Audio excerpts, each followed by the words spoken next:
we can start. Councilman Lattisaw, if you could convene the Finance Committee meeting.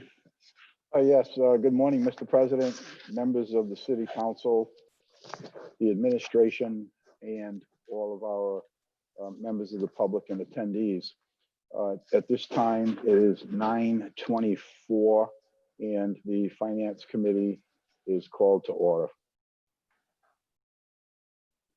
The two items that we need to have a motion on to move PCR 41-20 and PCR 42-20. Need a motion? I make a motion, favorable action. Seconded. Motion favorable. We have a second. All in favor? Aye. Motion passes, Mr. President. Very good. You have a second item? I move 41-20, favorable action on PCR 42-20. Need a motion? Favorable action. Seconded. We have a motion. We have a second. All in favor? Aye. Aye. Motion passes. Close the Finance Committee meeting? That completes the calendar for the Finance Committee. Make a motion to close the Finance Committee. Motion to close. Seconded. We have a motion. We have a second. All in favor? Aye. Aye. Committee closed. Thank you. The Warwick City Council will come to order and the clerk will call the roll.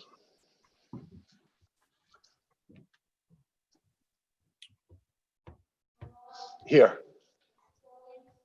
Yeah. Did you say how? Yes.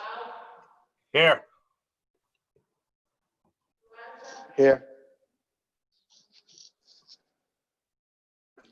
Mr. Lattisaw, Here. Mr. McAllister, Here. Mr. McElroy, Here.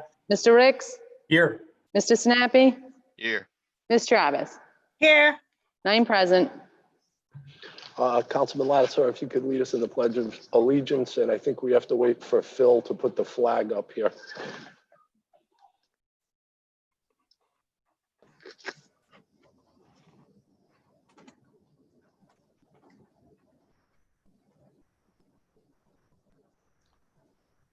I pledge allegiance to the flag of the United States of America and to the republic for which it stands, one nation, under God, indivisible, with liberty and justice for all.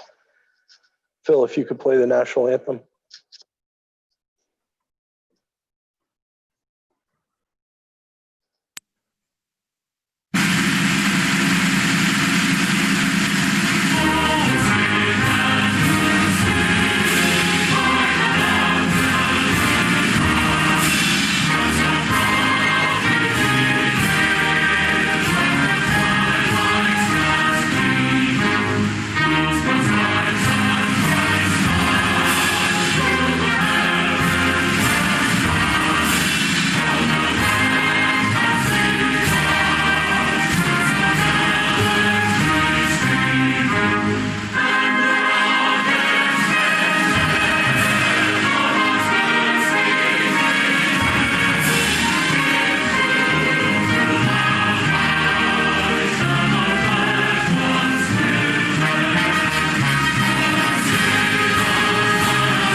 Okay, just before we start the meeting, I wanted to thank everybody's patience and indulgence this last week, especially our constituents at home and all the council members and the staff here at City Hall.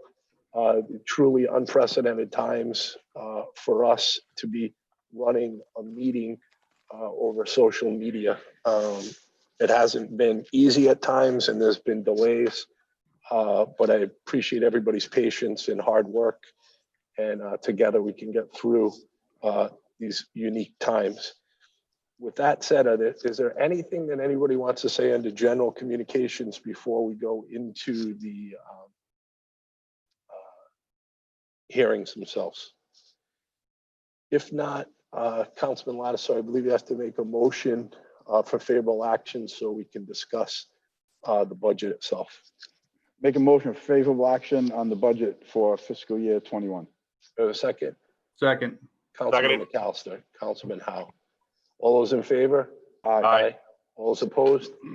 Ayes have it, and the budget proceedings on the overall budget will start as the public will recall.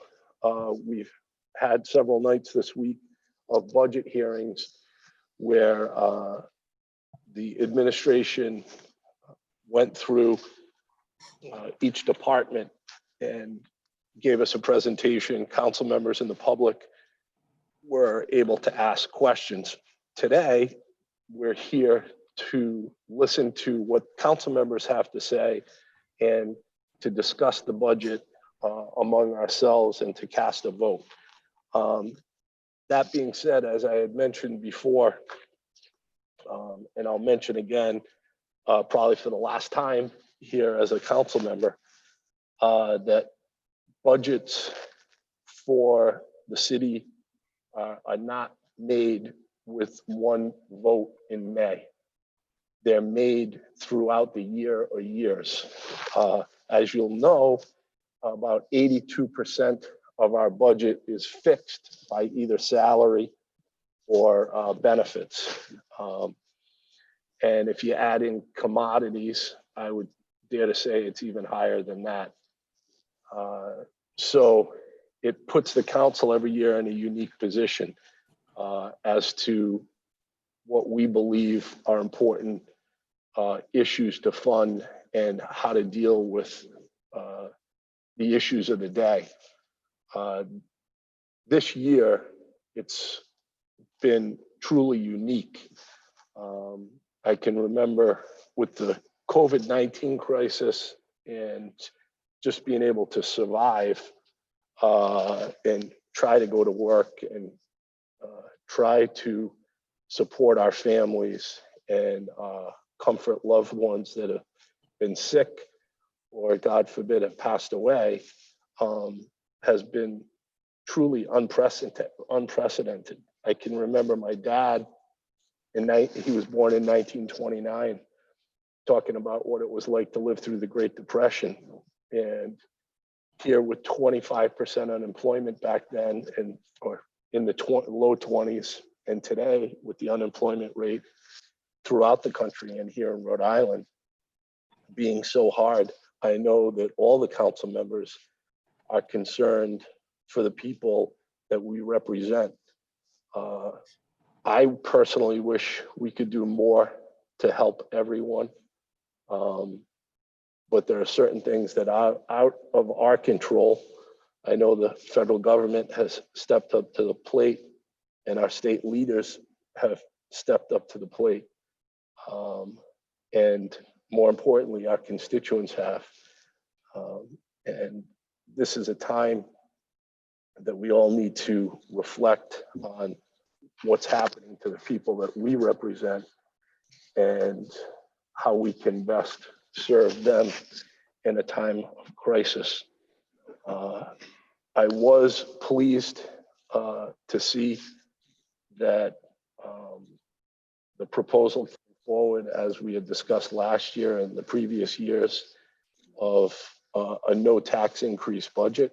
I haven't heard any comments from any council members that would indicate that they were displeased with that either, especially with the situation that many of our constituents face. With that said, there are still many pressing issues faced by all departments: schools, DPW, police, fire, municipal workers, and doing more with less. And I'm not just talking about money, I'm talking about personnel. When people were furloughed or laid off or at home, both in the private sector and the public sector. These issues transcend budgets. There are issues that affect all our lives. As I examined this budget, I reflected on other budgets also. And one of my main concerns, as I was talking this morning with our attorney for the city council, was how people can afford to live, not only pay their taxes. And I note an article in the Providence Journal, which I think it was yesterday or the day before, that indicated that there was a 49.6% reduction in cash on hand or received as a result of sales tax or income tax or other methods of generating income for the state of Rhode Island. And I can tell you, as I examine this budget today, that's of paramount concern to me. And I appreciate the administration giving us additional information about the collection rate and what occurred this year.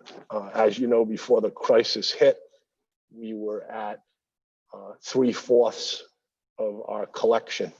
And I agreed with what the administration did in giving residents and businesses an additional 30 days to pay. And I was glad to see that those collection rates had come in strong. And as Mayor Solomon had stated the other day,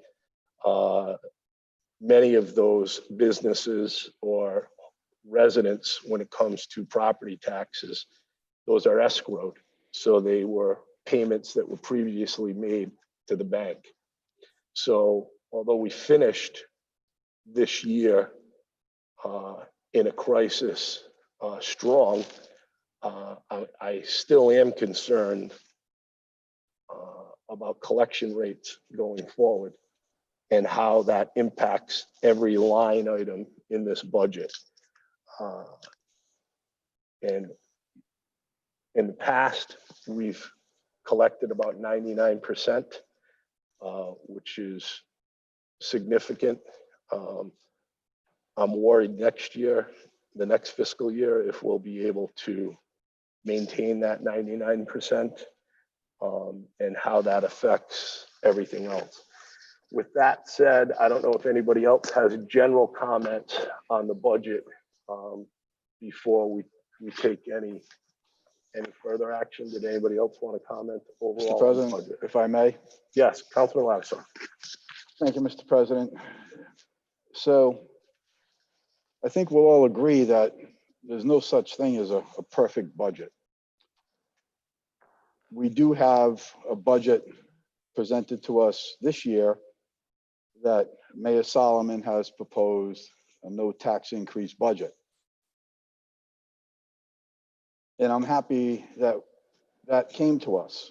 And I'm very pleased that the residents, taxpayers of the city of Warwick are going to have some of that financial pressure taken off of them. But I do have concerns with the revenue that we may or may not receive during the course of the year. And I also know that from a business perspective, prices go up, and so does the cost of doing business. In the business world, we know what we put on the credit card, we need to be able to pay. And when that bill comes, if we don't have the money to pay for it, that creates a problem for us. That's the biggest reason why in this past year or so, I have voted no on the 3 recent contracts. And it's not because I want to prevent raises to our employees who are very dedicated, loyal, and working hard. It's because I don't believe we can afford them. I don't believe we can afford those contracts. I don't believe we can continue going forward paying for the cost of healthcare, pensions, and legacy costs that the contracts are costing us. We've been talking a lot lately about how difficult it is on the taxpayers, the sacrifices that they have to make. While the taxpayers are making sacrifices, we as government and the employees of government, we also need to parallel those same sacrifices that the members of the public are incurring. Is it easy in hindsight or retrospect to take a look at a no tax increase budget and make amendments and make deeper cuts than has already been made? Sure it is. And I can assure everyone that I will continue going forward voting no on anything that I feel we can't pay for. I fully believe we cannot continue having upwards of 82% of our taxpayer dollars going to salaries, healthcare, pensions, free lifetime healthcare, etc. I think Mayor Solomon has done a good job in crunching the numbers, presenting us with a zero tax increase budget. But I also know when a new set of eyes look at budgets and balance sheets and P&Ls, that you can always find some money left on the table. Could I make amendments to this budget? Sure, I could. But I don't see a substantial change to what we're dealing with at the current time. What I am going to do, and my message to all department heads, the administration, and the taxpayers, is that I will continue forward in my position as finance chair. I'll continue to squeeze a dollar out of a dime. I'll continue to scrutinize every single bid request that comes before me. I will continue to analyze the necessity of 56 sixes, 3 threes, transfers, overtime, etc., that comes before me in the years ahead. As I said, I have significant concerns for fiscal year 2021. And I look forward to working with my colleagues on the Finance Committee. I look forward to working with my colleagues on the City Council, with the mayor, all the administration, and as always, receiving whatever guidance and assistance that I can get from our taxpayers. So having said that, I'll leave it this way. I am satisfied that we have a no tax increase budget before us. I will be supporting it, and I'll be doing my due diligence as a member of the City Council and Finance Chair in the years ahead to continue to squeeze a dollar out of every dime. Thank you, Mr. President. Thank you, Councilman Lattiser. Mr. And President? yes, hold on one sec, Councilman. I was just going to comment that I too agree with what Councilman Lattiser had to say about income.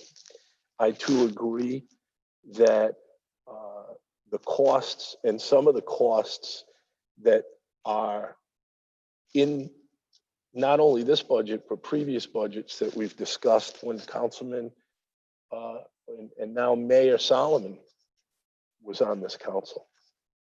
There are issues that we talked about last fall with the actuaries that we cannot address here. Those were inherited by this administration and this council. And we all need to address those issues because in the future, as the actuary said, and as Councilman Lattisaw alluded to this morning, those are costs that cannot be sustained without changes. And the actuaries told all of this last fall. This procedure, this budget is not the opportunity to do that. That has to be done, as I preferenced my remarks at the beginning of this hearing, that has to be done throughout the year, not when the budget comes to us at the end of the year. We are in unique times with COVID-19. We are in unique times with how much revenue we'll have for next year. To have a no tax increase budget this year is significant for the taxpayers, businesses, and everybody in the city.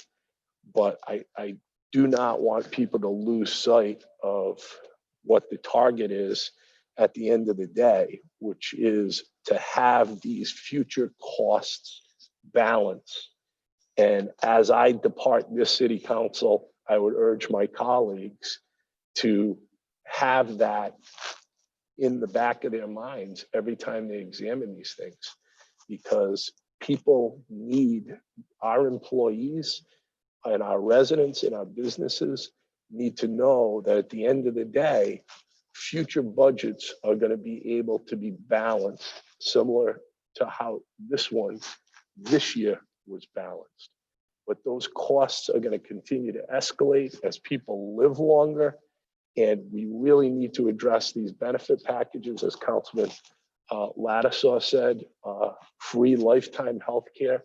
I talked about it in the past, and I'm very concerned and, to be quite frank, scared for employees in the future and the taxpayers in the future. And as I said, this didn't happen overnight. It was 30, 40 years of these items creeping up when healthcare was $2,000 or $3,000 for a family plan. They were given away, and now they're 20.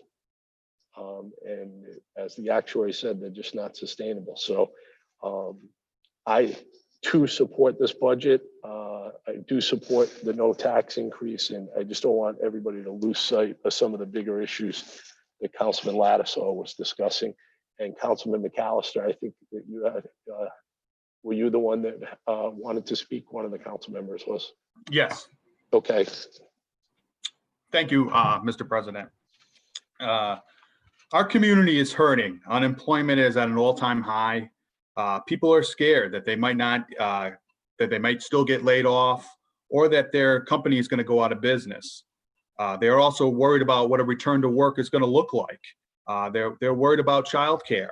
There's so many different things that the residents here of Warwick are concerned about. I was speaking to a local business owner here in Apponaug.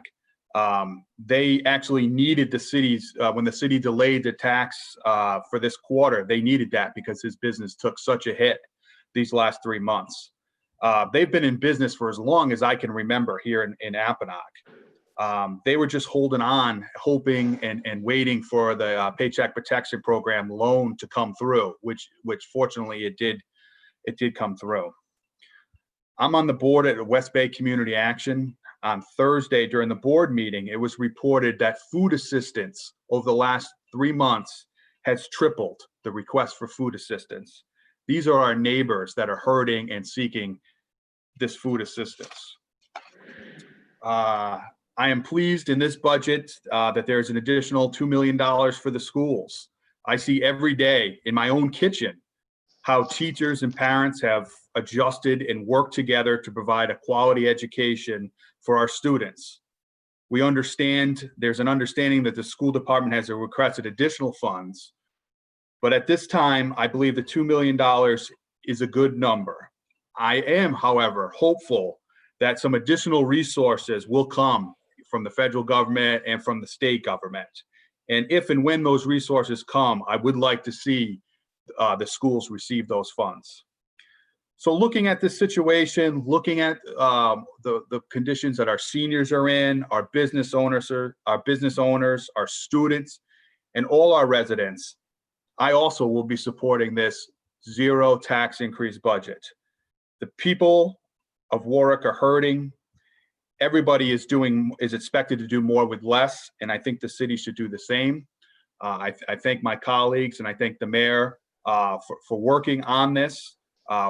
Everybody knows that this is difficult times, and I do think that this is one thing that we can do as a city council is try to give some type of relief to the residents here of Warwick, and that's why I look forward to supporting this no tax increase budget this morning. Thank you. Thank you, Councilman McAllister. And as you mentioned about West Bay and the food bank and the donations that are down, I would remind everybody, and it was a long time ago, Councilwoman Travis will probably remember, that we preserved Barton Farm from development. And we have a small farm over there that is run by West Bay, and it provides about 15,000 pounds of vegetables every year to the food bank. And I would encourage residents that are looking to get involved to take advantage of that purchase that the city made several years ago. I know I was happy to support it and advocate it for it. I believe there was about 70 condos that were going to go in on Barton Farm. And to have that resource in the city in time of need like we see now should help the community food bank as we move forward. Not only that, but with donations from the public. But if people would like to get involved, we do have, I believe it's over 60 acres, around 68 acres over there, where people can get out and plant, and that food goes directly to the food bank. But thank you for your comments, Councilman. And I too agree that the schools, I'm hoping that the federal government and the state step up to the plate and get us some more funding for the schools. And a $2 million increase is significant for the school department. And hopefully with remote learning, that we can move forward and transition back into the classroom. Hopefully that money will be sufficient for now. Are there any other comments from? Yes, Mr. President? Yes, Councilwoman Travis. Yes, first of all, I want to thank all the colleagues, all my colleagues who just spoke. I agree with each one of you with everything you said. And it is this zero balance budget right now is so important for the citizens of Warwick, because not every one of them are hurting. And, and as you talk to people, whether it's seniors that don't have any children in school, or though they have anybody that works for the city or that might be in a situation right now, they're not even, some of them are not even getting medicine because they can't pay their bills.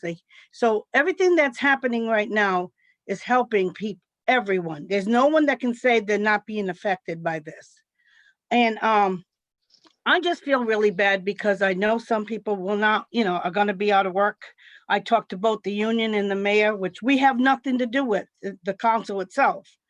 But I felt like I had to at least talk to people about it and find out what we could do to help. As far as the schools go, I really pray we can get some federal money to help them too. It's at a bad time where everybody's hurting, and unless we all work together, and with a zero balance budget, that's a good step going forward. But yes, we do have to look into the benefits and all that other stuff, because we're only headed for a disaster.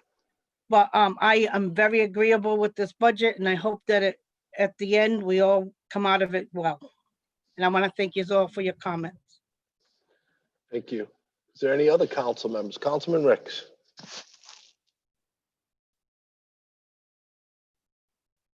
Good morning. Morning. Quite a lot about what this budget means, the 0% tax increase in the short term and in the long term. I don't want to go into too great detail, just repeating what's already been said.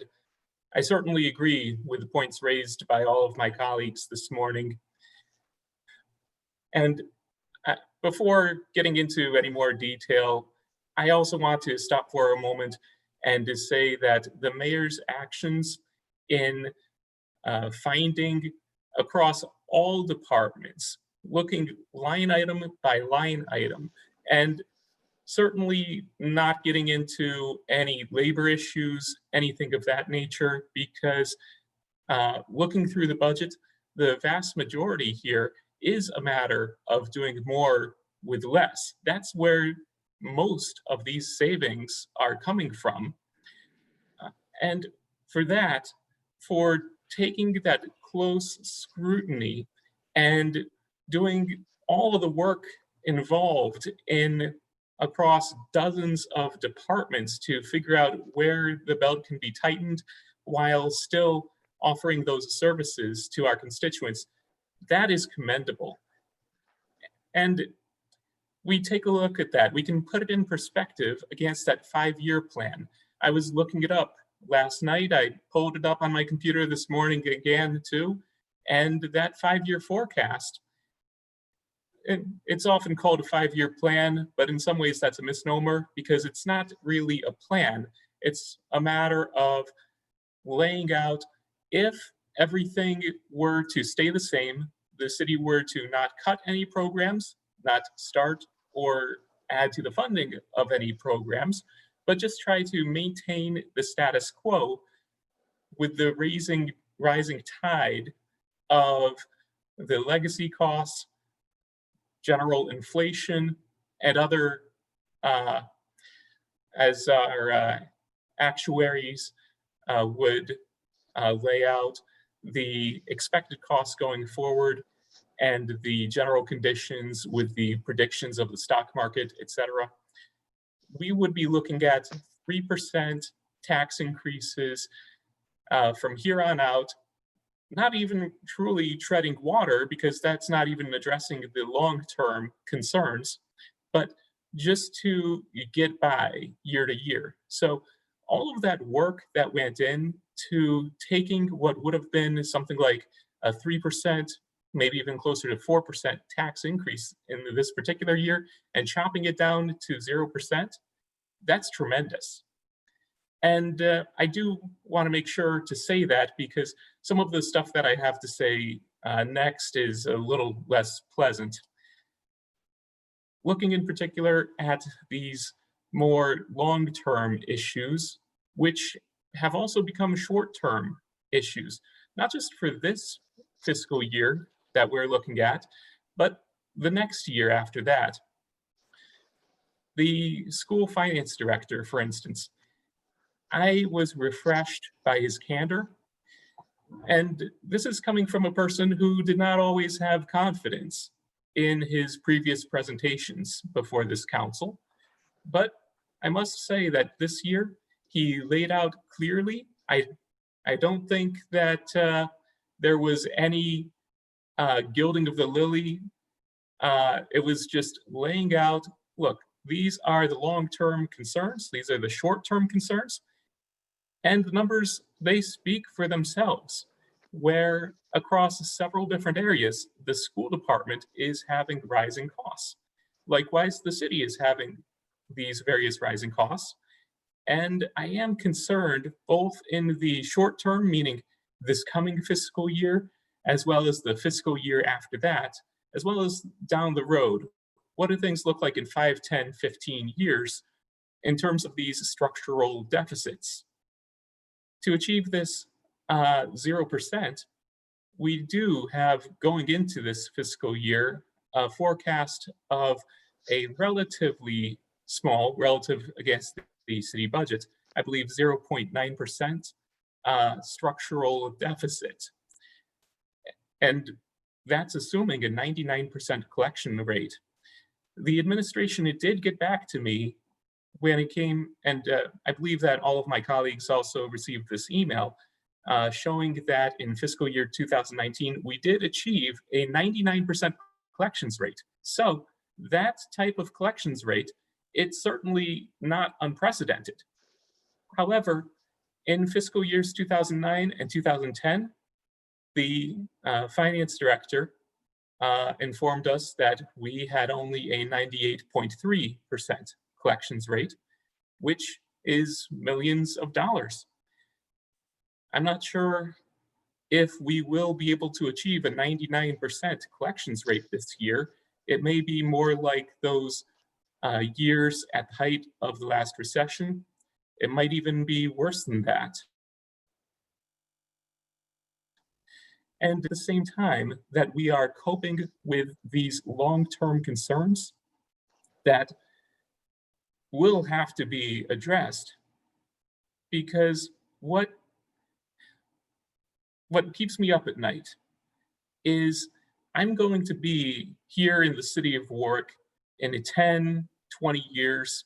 I don't know if I'll be in office or not. Don't know what the future will hold, but I know that I'm going to be here in Warwick. Warwick is my home. And at that time, there are going to be city employees who are working for the city right now. They're making their mandatory pension contributions. They have expectations as to their benefits.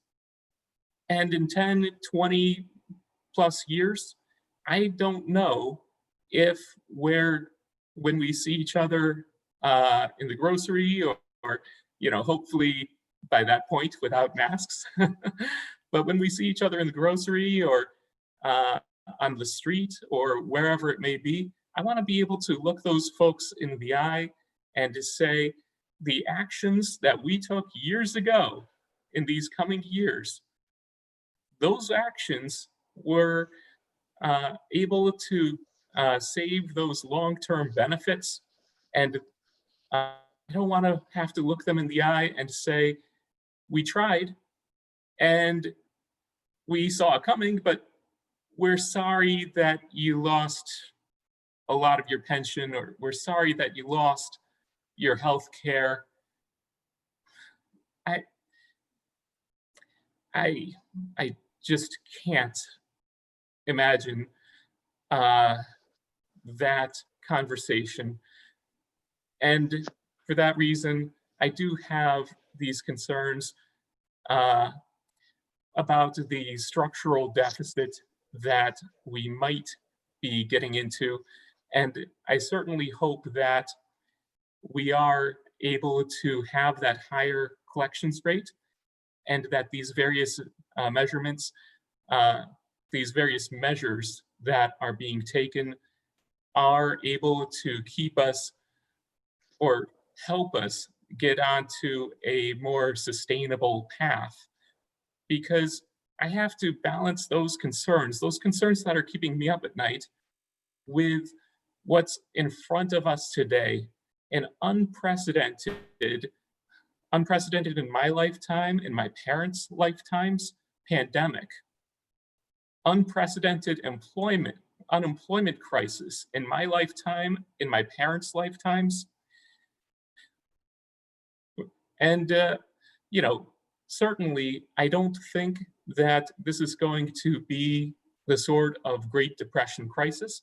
I think that this is a very temporary phenomenon, and we are going to come back with a strong economy in the near term. I don't know exactly what that near term is, but I'm talking about a year, 2 years, more or less. I'm not talking about a decade of stagnation. And for those reasons, because of this immediate crisis, as much as these long-term concerns about the deficit and the city's ability to fund these legacy costs, and really, I'm not a big fan of the term legacy costs.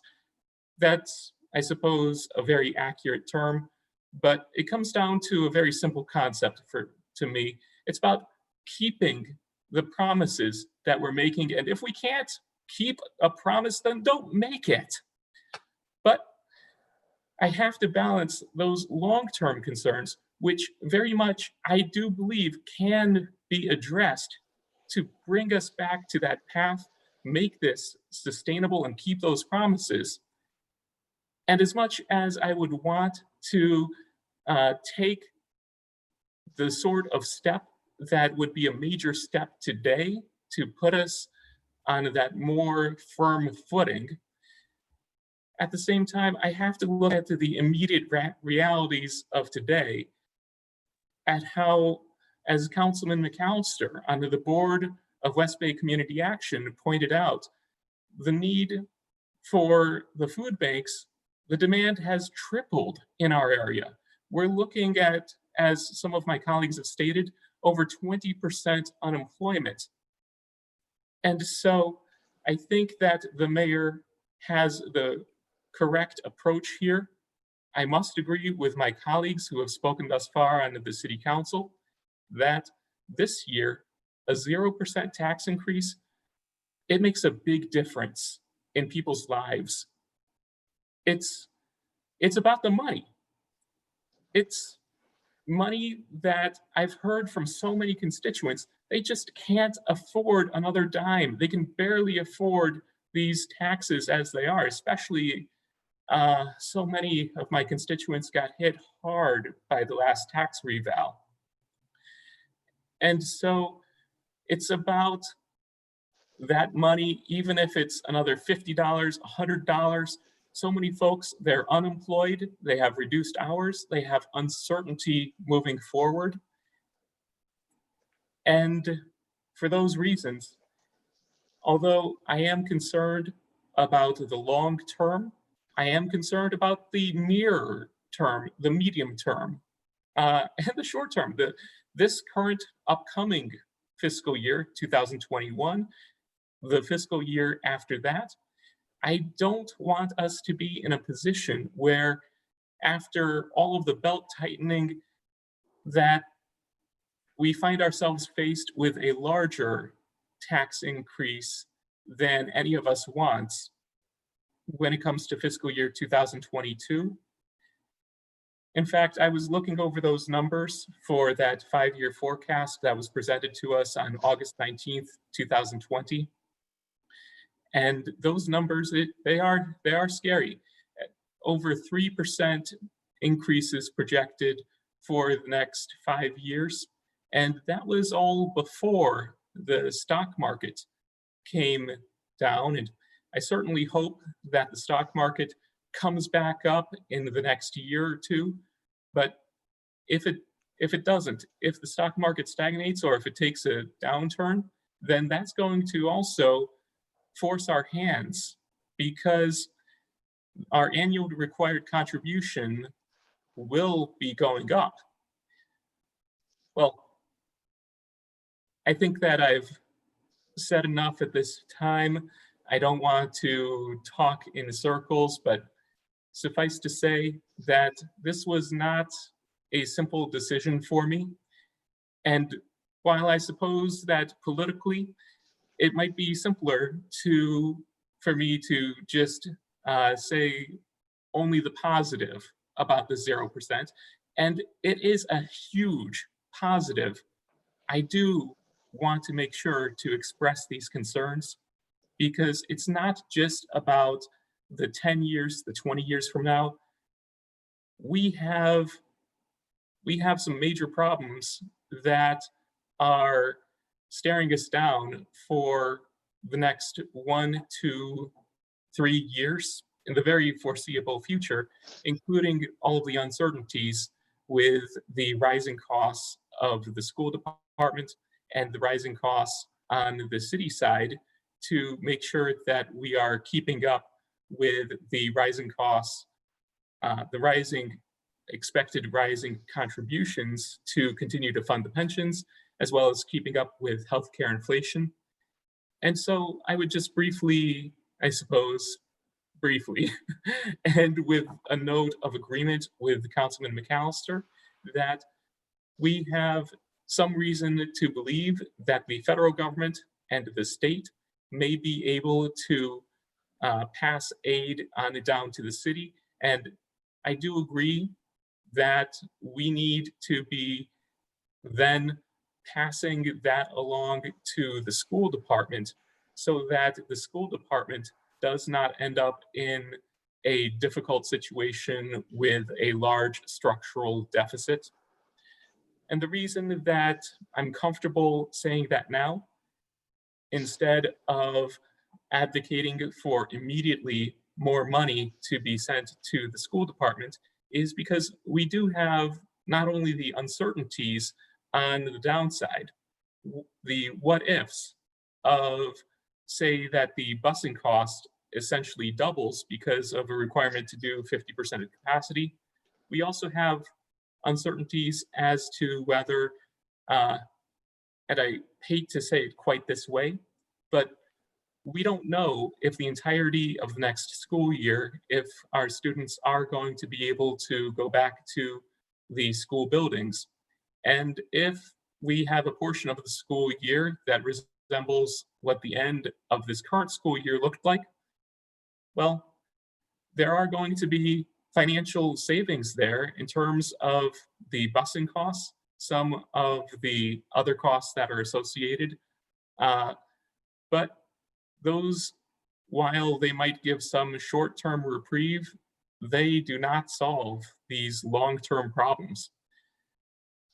Well, I look forward to hearing the rest of my colleagues' comments and moving forward in a positive direction, sending that positive message to constituents that the Warwick City Council, that the mayor, we have found ways to tighten the belt to provide, at least in the short term, during this unprecedented in our lifetimes and many of our parents' lifetimes, unprecedented crisis, and doing our part to ease that uncertainty and that tax burden that is making, well, in order to make a real difference in people's lives.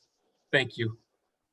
Thank you, Councilman Ricks. And I was glad to see that you brought up that 5-year forecast because it points out what the administration had done to change that 5-year forecast, which was they didn't fill a lot of these positions in a time of crisis. And you heard that throughout the week.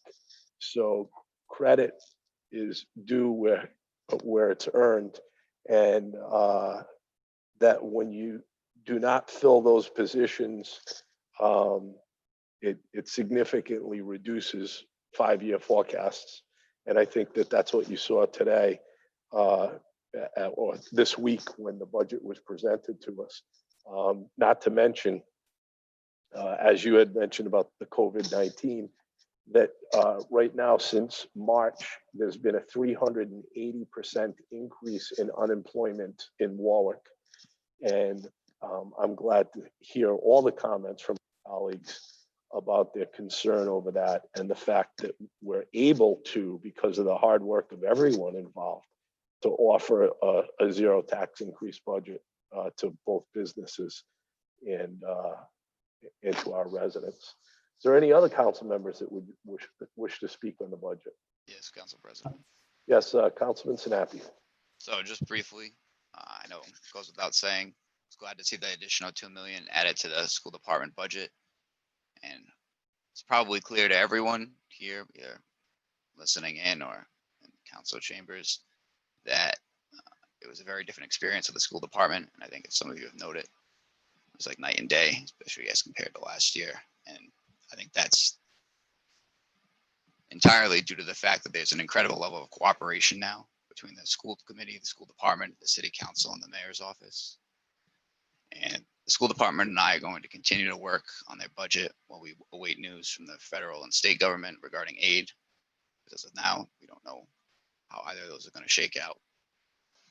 And we're going to wait for final figures regarding any surplus that may exist as a result of the pandemic forcing the shift to remote learning. And because of that, I'll be docketing a resolution to ensure we are ready to react to the school department's needs as everything becomes more clear, especially now, given that the pandemic has required us to be more mutable than we've ever really been. So I'm looking forward to voting yes on this budget, the zero tax increase, plus the ridiculous level of diligence with assuring each line item is as appropriate as possible. Very much worth passing this. I think it's an easy call.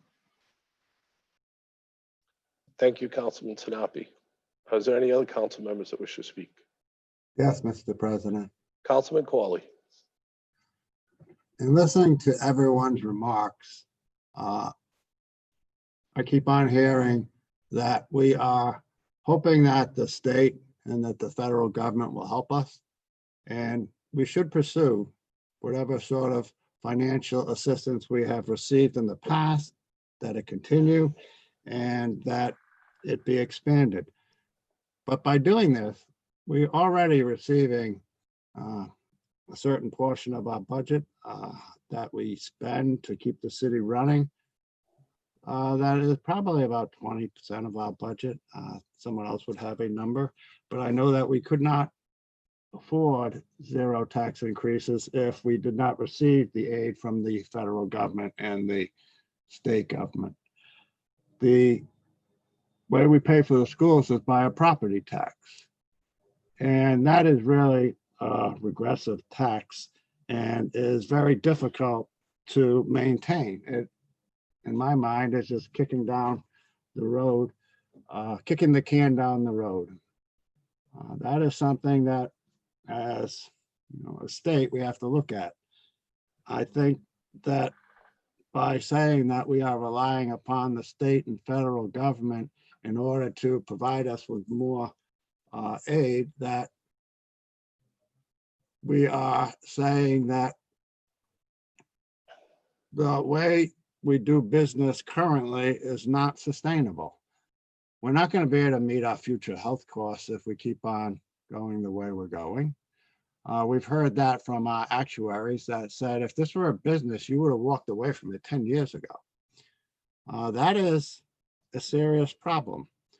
And it is a problem that is not going to go away by continuing to not aggressively address it. We are saying to future generations, this is going to be your problem. And perhaps 20 years from now, there will be no health care for people that work for the city. I don't know. That is something that weighs on my mind at times. The pensions that are being promised to people that are going to be beginning work sometime in the near future for the city. I think that there should be a caveat when they come on board that this is not a guarantee. This is based upon a lot of assumptions that are going to take place over your entire working career. I think that we have to change the conversation to see how we can try to do things differently. Two of the biggest things that stand in the way of progress is to say, we've always done it this way, and we've never done it the way that some people are suggesting. Well, I follow all of the discussions concerning how we should run the city. And I think that the fact that there's been pretty much a consensus from everyone who's spoken at the budget hearings that we are in need of state and federal aid. At some point, it might make more sense if we just go to a statewide system. And I just want to, start that conversation. I think it's worth having, and I think it is something that we should consider. That's all I have, Mr. President. Thank you, Councilman Corley.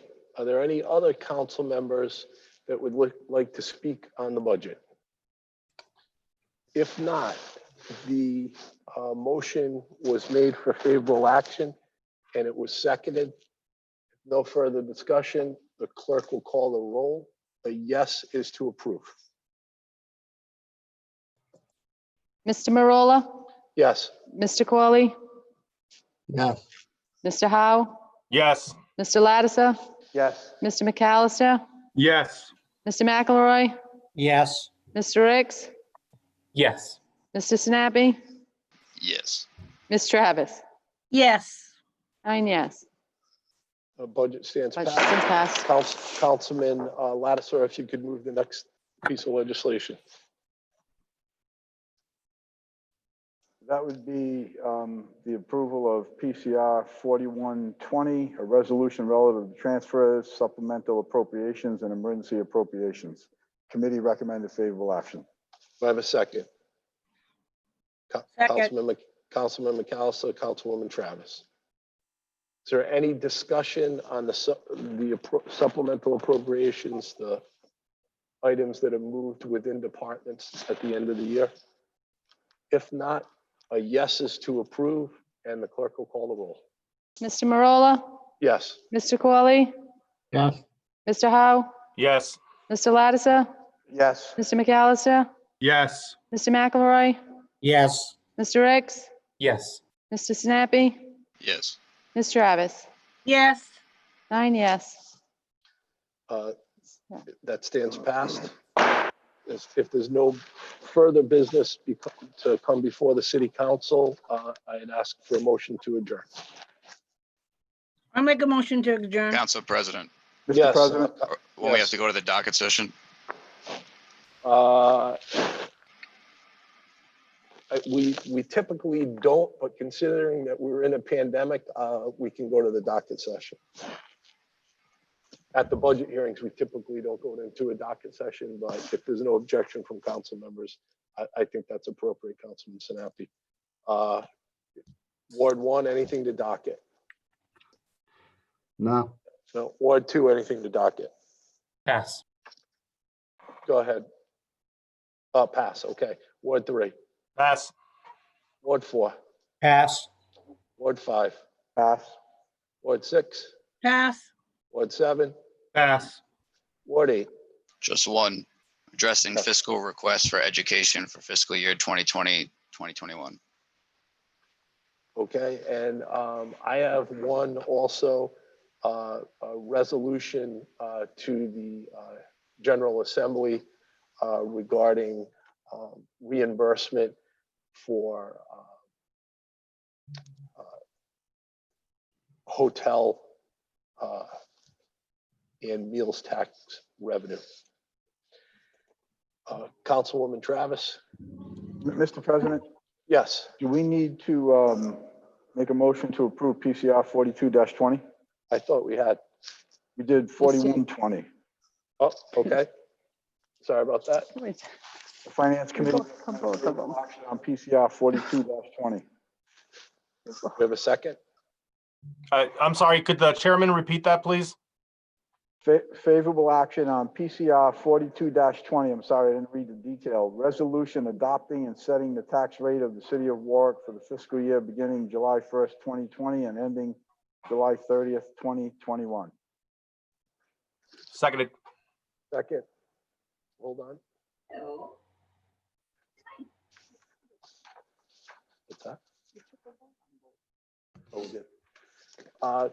Councilman, my initial reaction was that we had, as you had brought it up, that we had voted, and the clerk is telling me we have voted on both of those. The first vote we took was on the first item that you had mentioned, and the second one on the second item. I'll defer to the, Okay.